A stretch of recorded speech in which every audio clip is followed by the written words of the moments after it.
Israel గత శుక్రవారం తెల్లవారుజామున ఇరాన్ రాజధాని టెహ్రాన్పై పెద్ద ఎత్తున క్షిపణులతో దాడులు చేసిన విషయం తెలిసిందే. ఈ దాడుల్లో ఇరాన్కు చెందిన టాప్ మిలిటరీ కమాండర్స్తో పాటుగా సైంటిస్టులను కూడా లేపేస్తుంది. అయితే ఇజ్రాయెల్ ప్రధానమంత్రి బెంజమిన్ నెతన్యాహు అసలు లక్ష్యం Iran supreme leader Ayatollah Ali Khamenei అని తెలిసింది. దీనికి అమెరికా ప్రెసిడెంట్ ట్రంప్ వారించినట్టుగా అమెరికాకు చెందిన ముగ్గురు ఉన్నతాధికారులు CBSకు తెలిపినట్టుగా వార్తలు వచ్చాయి. వివరాలేంటో చూద్దాం.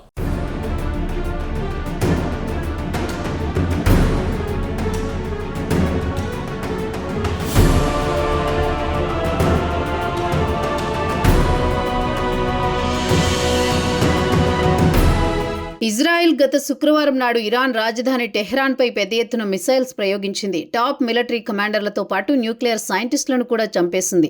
అయితే ఇజ్రాయెల్ ప్రధాని బెంజమిన్ నెతన్యాహు అసలు లక్ష్యం మాత్రం Iran supreme leader Ayatollah Khamenei అని అమెరికాకు చెందిన ముగ్గురు ఉన్నతాధికారులు CBS న్యూస్కు తెలిపారు. అయితే ఖమేనీని చంపొద్దు, అది గుడ్ ఐడియా కాదని ట్రంప్ నెతన్యాహును వారించినట్లు అధికారుల్లో ఒకరు తెలిపారు. అయితే ప్రెసిడెంట్ మాత్రం బహిరంగంగా ఈ కామెంట్ చేయలేదని CBS వెల్లడించింది. నెతన్యాహు ఫాక్స్ న్యూస్కు ఇచ్చిన ఇంటర్వ్యూలో ఆయన దీనిపై ప్రత్యక్షంగా స్పందించలేదు, అలాని ఖండించను లేదు. మొత్తానికి అయతుల్లాను చంపొద్దు అని ట్రంప్ వారించాడన్న టాక్ అమెరికాలో మీడియాలో పెద్ద ఎత్తున వార్తలొచ్చాయి.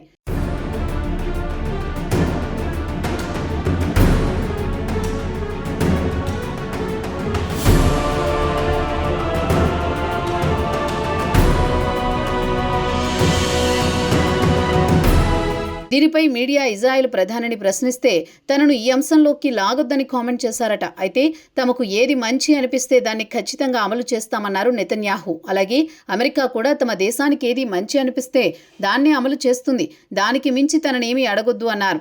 అయితే ఇజ్రాయెల్కు చెందిన ఉన్నతాధికారులు CBSతో మాట్లాడుతూ సూత్రప్రాయంగా తాము రాజకీయ నాయకులను చంపం, తమ ఫోకస్ అంతా న్యూక్లియర్ మిలిటరీ అని వివరించారు. తమ అంచనా ప్రకారం అణ్వాయుధాల ప్రోగ్రాం చేసేవారు స్వేచ్ఛగా హాయిగా తిరిగే అవకాశం లేవన్నారు. ఇదిలా ఉండగా ఇజ్రాయెల్ గత శుక్రవారం నాడు తెల్లవారుజామున ఇరాన్ న్యూక్లియర్ ఇన్ఫ్రాస్ట్రక్చర్ పై దాడులు చేసింది. ఆ తర్వాత శుక్రవారం మధ్యాహ్నం నుంచి టెహ్రాన్ కూడా ఇజ్రాయెల్ పై దాడులు మొదలుపెట్టింది. ఇరు దేశాలపై ఒకరిపై ఒకరు దాడులు చేసుకోవడం మొదలు పెట్టారు. ఆదివారం 3వ రోజు కూడా ఈ దాడులు కొనసాగాయి.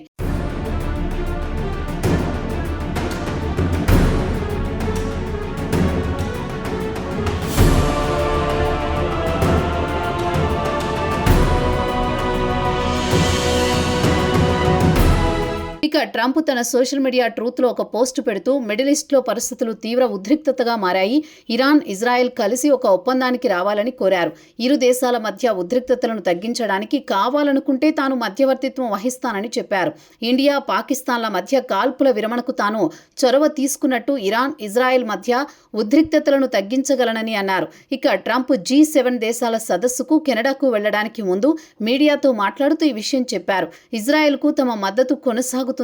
అదే ఇజ్రాయెల్ను ఇరాన్పై దాడులు ఆపమని చెబుతారా అంటే దానిపై స్పందించడానికి ఆయన నిరాకరించారు. వాస్తవానికి ఆదివారం నాడు అమెరికా ఇరాన్ల మధ్య అణు ఒప్పందానికి సంబంధించి చర్చలు జరగాల్సి ఉంది. మధ్యవర్తిగా ఒమాన్ విదేశాంగ మంత్రి బదర్ అల్ బుసాది వ్యవహరించాల్సి ఉంది. అయితే తాజా పరిణామాల నేపథ్యంలో సమావేశం రద్దయిందని ఆయన ప్రకటించారు.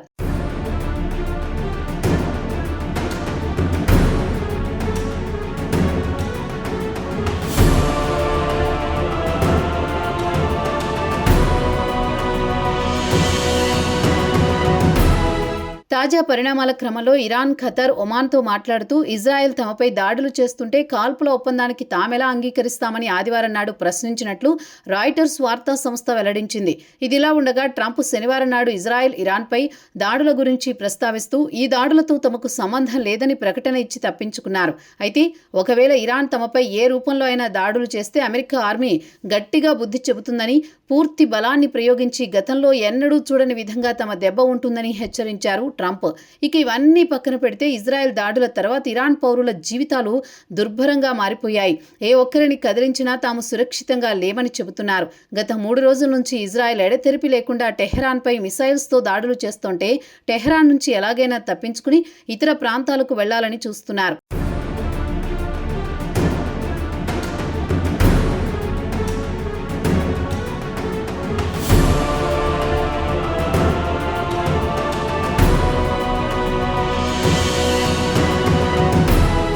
ఆదివారం నాడు టెహ్రాన్ నగరంలోని పెట్రోల్ స్టేషన్ల వద్ద కార్లు బారులు తీరాయి. చాలా మంది ఇరాన్లోని మారుమూల ప్రాంతాలకు వెళ్లిపోయి ప్రాణాలు కాపాడుకోవాలనుకుంటున్నారు.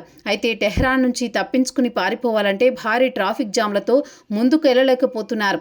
టెహ్రాన్ ప్రస్తుతం ఎట్టి పరిస్థితుల్లోనూ సేఫ్ కాదు అని టెహ్రాన్ నగరానికి చెందిన ఒక వ్యక్తి చెప్పాడు.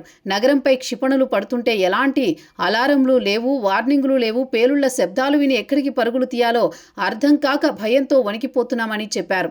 ఇక్కడి నుంచి ఎక్కడికి వెళ్లాలో అర్థం కావడం లేదని, నగరంలో ఎక్కడా సేఫ్గా లేమని ఆ వ్యక్తి వివరించాడు. టెహ్రాన్ నుంచి ఇతర ప్రావిన్స్లకు వెళ్లిన వ్యక్తులు కూడా ఇక్కడ తాము సేఫ్గా లేమని, ఇప్పటికీ తాము వార్ జోన్లో ఉన్నట్లు భావిస్తున్నామని పలువురు చెప్పుకొచ్చారు.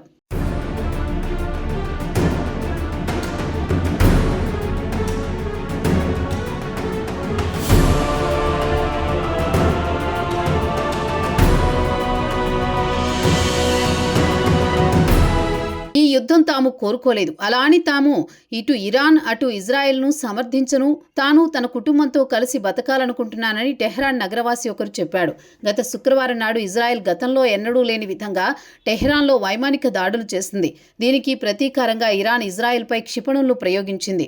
ఈ దాడుల్లో ఇజ్రాయెల్లో కనీసం 10 మంది మృతి చెందారని ఇరానియన్ మీడియా తెలిపింది. కాగా ఆదివారం నాడు ఇరాన్ దాడుల్లో ఇజ్రాయెల్లో 128 మంది చనిపోయారని ఇరాన్ మీడియాలో వార్తలొచ్చాయి. ఇక ఇరాన్ పరిస్థితులు మాత్రం దారుణంగా తయారయ్యాయి. గత 2 రోజుల నుంచి ఎవరికీ సరిగ్గా నిద్ర పట్టడం లేదు. ప్రస్తుతం పరిస్థితులు చూస్తుంటే 1980లో ఇరాన్ ఇరాక్ యుద్ధం నాటి పరిస్థితులు కనిపిస్తున్నాయని ఆనాటి స్మృతులను గుర్తు చేసుకుంటున్నారు. అప్పుడు బాంబులు పడ్డప్పుడు సైరన్ల మోత వినిపించేది. బంకర్లలో తలదాచుకునేవారం. ప్రస్తుతం అలాంటిదేమీ లేదు. పలువురు ఇరానియన్లు వాపోతున్నారు.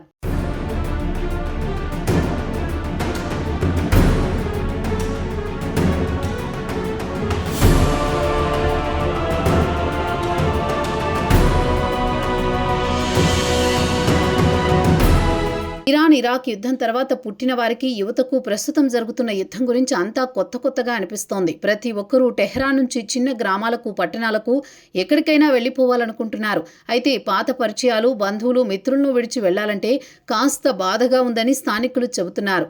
గత కొన్ని రోజుల నుంచి భయంతో, ఆందోళనతో బతుకుతున్నాం. ముసలి తల్లిదండ్రులను తీసుకువెళ్లాలంటే సుదూర ప్రయాణాలు చేయలేరని వాపోయేవారు కొందరు. విదేశాల్లో ఉన్న బంధుమిత్రుల నుంచి ఫోన్లు, మెసేజ్లు వస్తున్నాయి. వారితో మాట్లాడాలన్నా, మెసేజ్ పంపాలన్నా ఇంటర్నెట్ కూడా స్థిరంగా ఉండడం లేదు. ఇదిలా ఉంటే కొంతమందికి ఇజ్రాయెల్ మిలిటరీ నుంచి మెసేజ్లు వస్తున్నాయి. మిలిటరీ సైట్ల నుంచి వెంటనే ఖాళీ చేసి వెళ్లిపోండని వార్నింగులు రావడంతో మరింత ఆందోళన చెందుతున్నారు. మొత్తానికి ఇరాన్ ప్రజలు మాత్రం ప్రాణాలు అరచేతిలో పెట్టుకుని బిక్కుబిక్కుమంటూ కాలం వెళ్లదీస్తున్నారు.